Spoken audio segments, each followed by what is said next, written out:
Greetings from ICE Totally Gaming Show in London. We're here at the Intralot Interactive booth with George Zenzefilis, and we've been talking for a half hour or so on a quite interesting variety of topics that are somewhat far afield at first blush, but they're really becoming such an integral part of our industry. How the ways in which technology and the ways in which information is processed in a technological way, how it's really changing the way the consumer thinks and the way the consumer responds and behaves, processes information, and how we as operators want to adapt to that to provide a consumer experience that is evolving with these changes. Let's pan first up to a statement, a mission, or an insight that started this conversation going. We live in a left brain world. The world needs right brain too. The world is leaning towards a left brain culture where logical, sequential, analytical thought focused on the parts takes precedence over random, intuitive, holistic thought focused on the whole. In ancient Greece, science and mythology live side by side. Science takes things apart to see how they work. Mythology points things together to see what they mean. And we'll be transitioning to our discussion with George Zenzefilis now. But the concept, part of the concept that George will help to clarify for us is the aspect in which the traditional method of solving problems to deconstruct and reconstruct is giving way to a more networked way of getting from point A to point B. And it really is not a abstract philosophical concept, or insofar as it is, it's being translated into very concrete forms of consumer behavior, and that's what the fascinating aspect of all of this is. Okay, here with George Zenzefilis. There's a couple of themes, and we can take this in whatever direction that you would like to. But of course, the interactive gaming experience versus the universal gaming experience. And then I heard a presentation a couple days ago at the WLA World Lottery Association conference. For an Intralot presentation that was quite fascinating. It was called The Zero Moment of Truth versus the Single Moment of Truth. Let's perhaps start with either our introduction or the interactive gaming experience. Okay, thank you, Paul. I would start with the philosophical statement, try to decompose what we mean. Yes.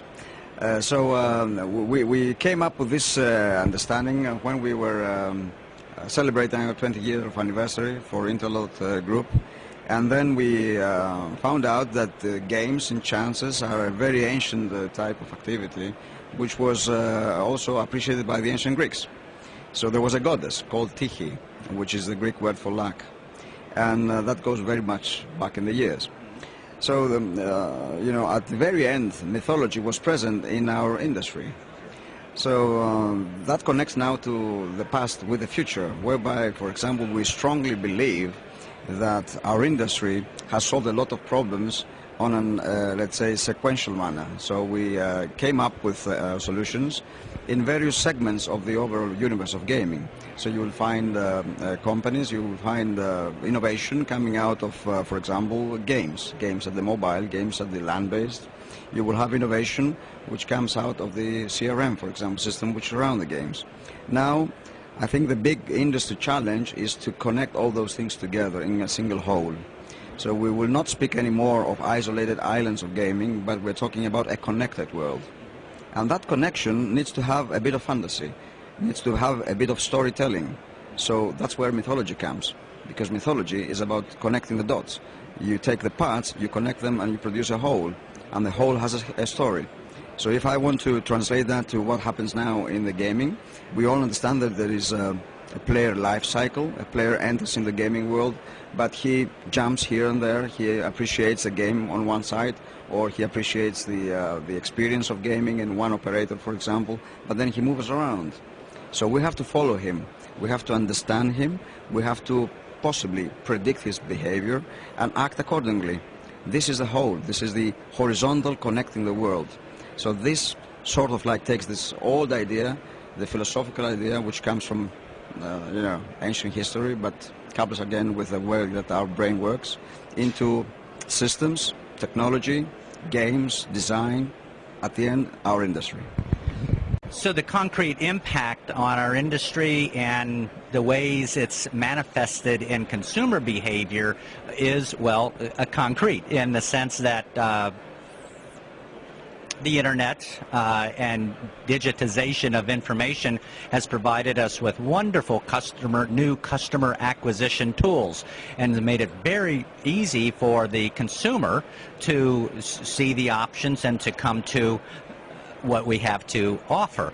And that's a wonderful thing, but it also creates a frictionless world in which loyalty in the traditional sense, the ability of the consumer to migrate to other offerings, creates more of an imperative for us to have the tools and the methods and the systems and the approach that will keep them engaged in an interactive relationship. And this is why the drive towards interactive isn't just consumer driven, it's also operator driven, because we need that connection. That's very true. That's very true. The introduction of digital technology turns around the world from an anonymous setup where we know little things about the player, let's say, towards a situation where we know a lot of things about the player. So the moment that in a digital world the player registers himself, then we can follow and trace what his behavior is.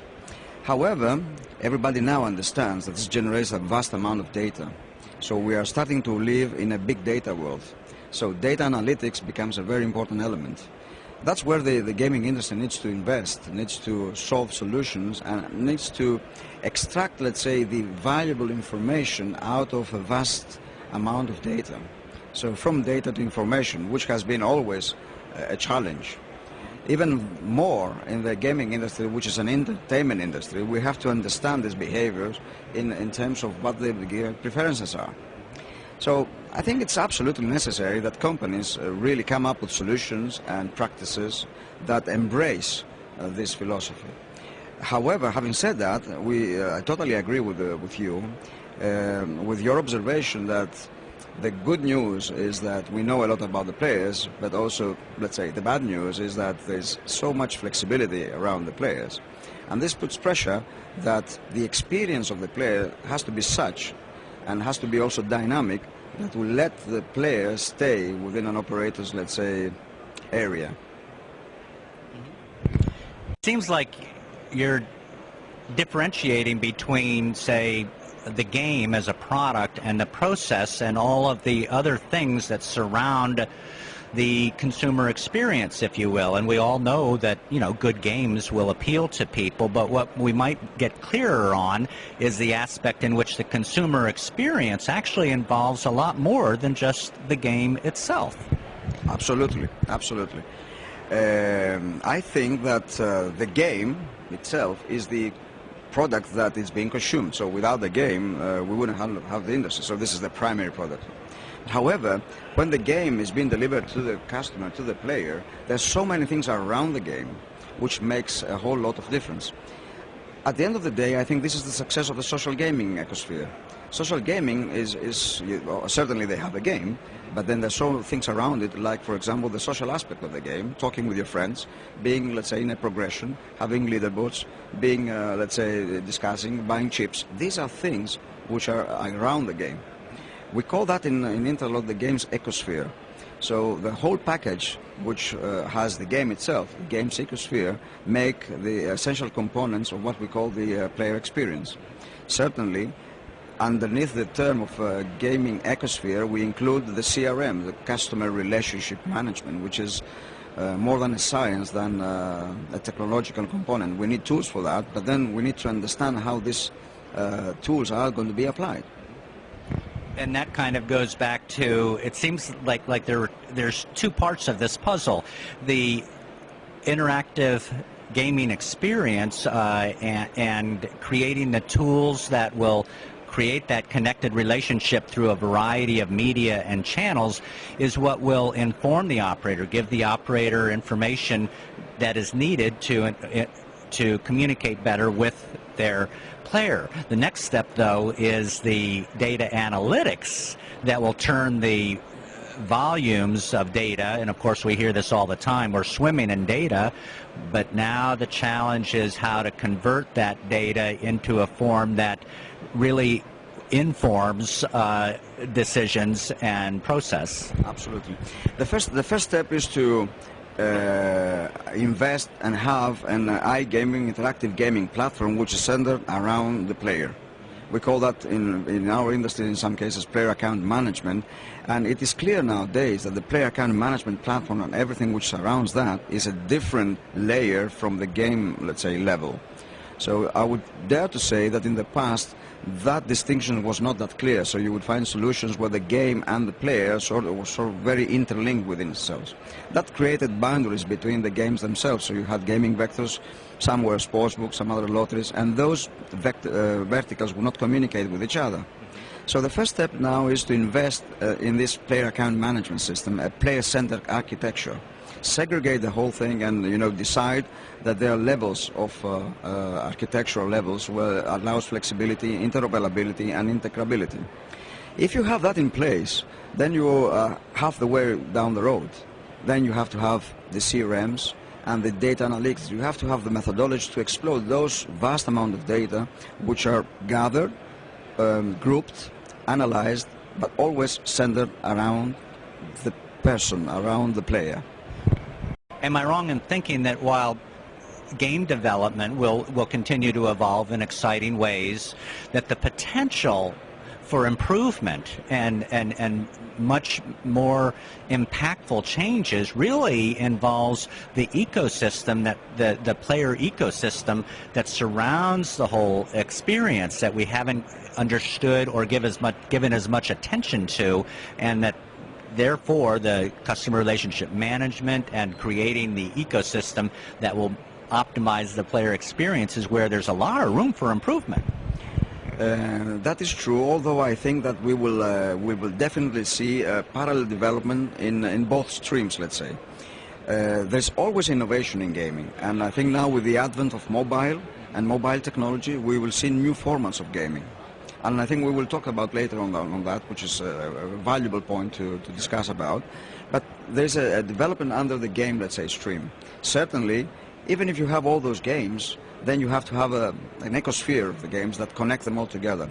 And I think we will see in a couple of years to come more advances in this area of, let's say, the connecting ecosphere, in parallel with those which come out of the gaming ecosphere. Also, I see that there is technological developments which mostly can pop out of the mobile, let's say, area, for example, the multi-touch and screens, that they will influence traditional channels as well. So I would dare to say that we're just about to experience the new retail, let's call it the retail 2.0, if I may. Now that means that the classical terminals that used to be the interaction points in the lottery setup can now be transformed in, let's say, mobile terminals. And we are very happy now to have, let's say, a product in that area, which, as you know, is called Gablet, which is, let's say, a big 22-inch Android-driven terminal. So it's a mobile terminal that's handheld instead of a terminal that sits on the countertop at the retailer. Well, not exactly. It's a mobile terminal which sits on the desktop, but the whole experience is the same as the mobile experience, but it simply, optimizes the experience while he's being in the retail shop. So we will see how the modern technology influences traditional channels, which is a very exciting experience. Well, it isn't.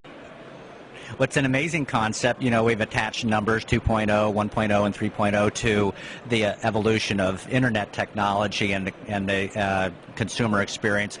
Now, if it can be applied to land-based retail, which is where all the business really comes from right now, what an amazing concept that is, which points us to the presentation that I heard a couple days ago, differentiating between zero moment of truth and single moment of truth. And what does that mean, and how does it relate to the way in which we might be moving into a retail 2.0? Well, the zero moment of truth is a term which actually depicts the fact that the consumers nowadays are very demanding. They're exposed in so many different, let's say, technologies, challenge experiences around the world, And therefore they demand quality, they demand a satisfying experience from the service, from the operators. So those consumers will enter into a retail shop, for example, and they will only have available very, very short time in order to decide whether or not they would like to stay or go, which is, let's say, the equivalent of how much is the life cycle in the internet world. So which is shorting life cycles and jumping around in various, let's say, operators. So we have to invest, we have to think about how do we exploit these little seconds, this small time window that exists for us and for the operator in order to engage the relationship and optimize it, of course. Well, it seems to me that it's insights like this. We don't have all the answers and the solutions, but it's insights like this that's opening up whole new worlds of opportunity for change and improvement in the land-based retail. Absolutely, absolutely. I think that we all know that the lotteries have a very strong presence in the land-based world. And I am a believer that the land-based business will still be strong. Perhaps it will not grow in the same rates as the, let's say, interactive side of businesses, but still is going to be a dominant role. I think the primary reason for that is that people need the social dimension strongly, and we cannot isolate people by having only interactive channels with them. So if we modernize the retail, if we elevate the experience that the player receives from the retail, let's say, network, then we have a strong case in changing and strong case of further development. We will attract, let's say, the different demographics.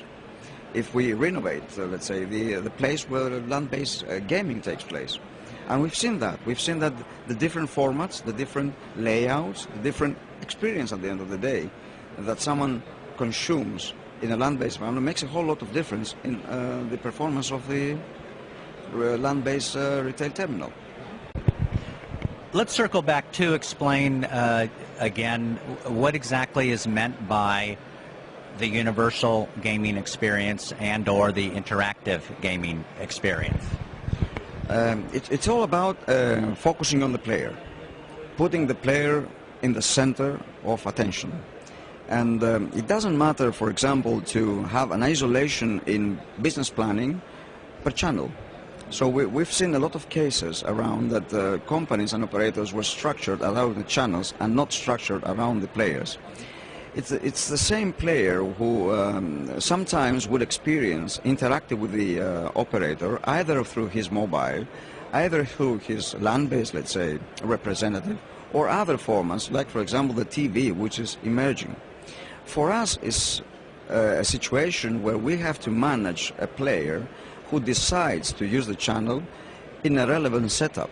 So we do not isolate players to those which they only use mobile and those which they only use land-based. Rather, we say that we give the possibility, having all the infrastructure, the systems, the processes, which is very, very important, to monitor the player behavior. We would like to see him as a whole. So this is one aspect of universal gaming experience, focusing on the player. There's a second aspect, though, the aspect of the player.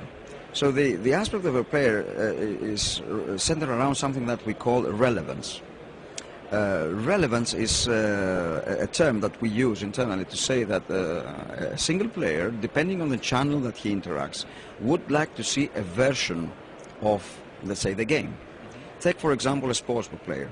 You may find a sportsbook player interacting with a desktop application, in which case he would like to see a plethora of information coming and assisting him in making his decisions. At the same time, the same player would rather use his tablet, but in another setup, in another relevant setup, so he or she is on the move, for example, or he would like doing interaction with his tablet while he monitors his TV. In that setup, the game is not exactly the same. The information that he receives should be adapted to the possibilities of the device, but most importantly to the relevance of the time and surroundings that he is interacting with. So to be more technical in that respect, you will see that there's a whole discussion about HTML5 technology and responsive design in web, in which case, for example, you have applications which are dynamically adapting themselves towards the device characteristics, which is a fascinating view. But also in practice, it's also a financial aspect, so it's economies of scale while developing a single game to be adapted in multiple channels. This is another format of universal gaming experience. We believe that we have to invest in games which are relevant and games which are dependent on where the player is at the point in time that he selects to interact. A second important point from the aspect of the player is inspiration. We all know, for example, that winning a lottery is very, very inspirational. I mean, it's so inspirational if you suddenly realize that you have won a lottery ticket, that you will tell that to everybody, you will tell that to your friends. But the thing is that in between, from the time that you've bought the ticket till the time that the results are won, I don't think that a lot of people discuss about that very fact. So, although winning is inspirational, playing is not. So we have to invest in changing the rules of the game, of something which is traditionally a very successful game in the lottery space, and making inspiration be part of the whole thing. So inspiration is part of the player experience. We have some very good ideas in the Intralot group of how we do that, but that's a different discussion. This conversation could continue, but we will need to close now, and it will continue on an ongoing basis because it is such an important issue, and these topics are something that we'll be wrestling with for the coming years, for that matter. George Zenzefilis, thank you very much. This was a wonderful interview. Thank you, Paul.